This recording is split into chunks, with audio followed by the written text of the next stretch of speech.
आज हम बनाएंगे राजस्थानी लहसुन और लाल मिर्च की चटनी। सर्दी में आपको राजस्थानी शादियों में ये चटनी ज़रूर देखने को मिलेगी। ये बहुत टेस्टी लगती है। इसे आप 10 से 15 दिन तक फ्रिज में स्टोर कर सकते हो। नमस्ते दोस्तों, स्वागत है आपका श्याम रसोई में। तो चलिए शुरू करते हैं बनाना। लहसुन लाल मिर्च की चटनी बनाने के लिए मैंने यहाँ पर 2 तरह की लाल मिर्च ली है। 10 कश्मीरी लाल मिर्च ली है और 10 मैंने तीखी वाली लाल मिर्च ली है। आप चाहें तो एक तरह की लाल मिर्ची से ही बना सकते हो, लेकिन कश्मीरी लाल मिर्च डालने से इसका तीखापन थोड़ा कम हो जाता है। वज़न में दोनों मिर्ची 35 ग्राम के लगभग है। तो मैं यहाँ पर जो तीखी वाली मिर्ची है उसके बीज हटा देती हूँ। बीज हटाने से हल्का सा तीखापन कम हो जाता है। यदि आप ना हटाना चाहें तो स्किप कर दीजिएगा। थोड़े से बीज रह जाएंगे तो कोई दिक्कत नहीं है। हमने तीखी वाली मिर्ची के बीज हटा दिए हैं और जो कश्मीरी लाल मिर्च है उसे भी मैं 2 टुकड़ों में इस तरह से तोड़ कर रख रही हूँ। इसके बीज नहीं हटा रही हूँ। अब हम एक बाउल में ये दोनों तरह की मिर्चियाँ डाल देंगे, क्योंकि इन मिर्ची को हमें भिगाना है।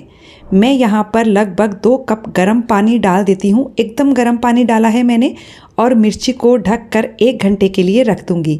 1 घंटे में मिर्ची अच्छे से फूल जाएगी। यदि आप नॉर्मल पानी में भिगाते हैं तो आपको कम से कम 3 घंटे लगेंगे। तो मिर्ची को रखे हुए मुझे 1 घंटा हो गया है। मिर्ची अच्छे से फूल गई है। आप इस तरह से तोड़ कर देखिए, एकदम सॉफ्टली टूट जानी चाहिए। अब हम एक मिक्सर का जार लेंगे और उसमें ये सारी मिर्ची डाल देंगे। इसका पानी हम हटा देंगे।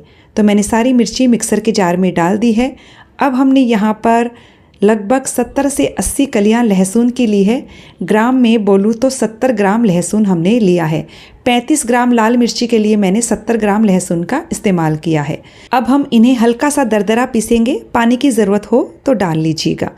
और ये लीजिए, हमने एकदम हल्का सा दरदरा लहसुन और लाल मिर्च को पीस लिया है। और इसे पीसने के लिए मुझे लगभग 5 से 6 चम्मच पानी का इस्तेमाल करना पड़ा। और अब हम इसकी चटनी बनाकर तैयार कर लेते हैं। इसके लिए कढ़ाई में मैंने 1/4 कप सरसों का तेल लिया है।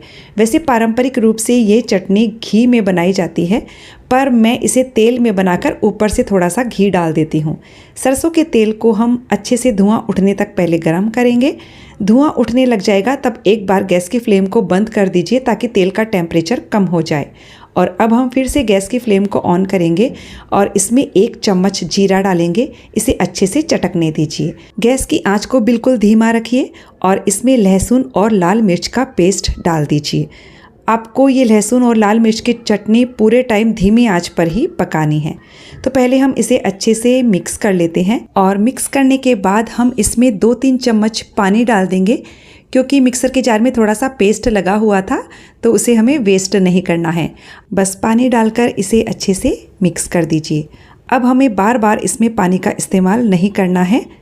तो ये लीजिए, हमने सबको अच्छे से मिक्स कर दिया है। अब हम इसमें स्वाद के अनुसार नमक डाल देते हैं। मैं यहाँ लगभग 1.5 छोटा चम्मच नमक डाल रही हूँ। बस इस चटनी में ज़्यादा मसाले तो कुछ जाते हैं नहीं, केवल लहसुन और लाल मिर्च का टेस्ट ही रहता है।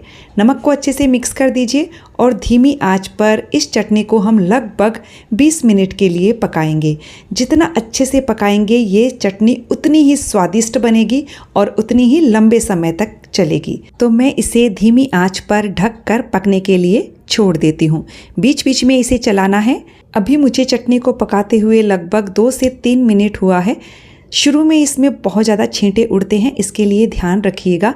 तभी मैं इसे ढक कर पका रही हूँ और बीच बीच में इसे चलाते रहेंगे। फिर से इसे ढक देते हैं और अभी हमें चटनी को पकाते हुए लगभग 10 मिनट हो गया है। बीच में मैंने 2 से 3 बार इसे और चला दिया था। अब मैं इसे खुले में पका रही हूँ। आपको इसे तब तक पकाना है जब तक कि इसके किनारों से तेल ना दिखने लग जाए। और ये लीजिए, आप देख सकते हैं कि ये क्वांटिटी में कितनी कम लग रही है और इसके साइड से तेल भी निकल रहा है। चटनी हमारी अच्छे से पक कर तैयार हो चुकी है। एकदम दरदरा सा टेक्सचर है। ये चटनी खाने में बहुत ज़्यादा टेस्टी लगती है। तो बस इस वक्त हम इसमें 1 छोटा चम्मच आमचूर का पाउडर डाल देंगे। वैसे हम इसमें काचरी का पाउडर डालते हैं, लेकिन काचरी का पाउडर सब जगह नहीं मिलता है, इसके लिए मैंने आमचूर पाउडर का इस्तेमाल किया है। आमचूर पाउडर को अच्छे से मिक्स कर दिया है और बस इसे 1 मिनट और पकाएंगे। चटनी हमारी बिल्कुल तैयार है। लास्ट में हम इसमें 1 से 2 चम्मच देसी घी डालेंगे। घी डालने से आपको 2 फ़ायदे मिलेंगे। एक तो चटनी का तीखापन कम हो जाएगा और दूसरा घी डालने से चटनी का जो स्वाद है वो एकदम नेक्स्ट लेवल का हो जाएगा। तो आप लास्ट में ज़रूर घी डालिएगा और इसे अच्छे से मिक्स कीजिए। गैस की फ्लेम को हमने बंद कर दिया है और इस चटनी को आप बाजरे की रोटी, ज्वार की रोटी, मक्की की रोटी या सिंपल रोटी के भी साथ सर्व कीजिए। ये बहुत ही ज़्यादा टेस्टी लगती है। आप इसे एयर टाइट कंटेनर में भरकर फ्रिज में रख दीजिए। 10-15 दिन ये बिल्कुल भी ख़राब नहीं होती है। तो फ्रेंड्स, रेसिपी कैसी लगी मुझे कमेंट करके ज़रूर बताइएगा। वीडियो अच्छा लगे तो लाइक शेयर कीजिएगा। साथ ही चैनल को सब्सक्राइब करने के साथ बेल आइकन प्रेस कर दीजिएगा ताकि हमारे आने वाले वीडियो का नोटिफिकेशन आपको मिल सके।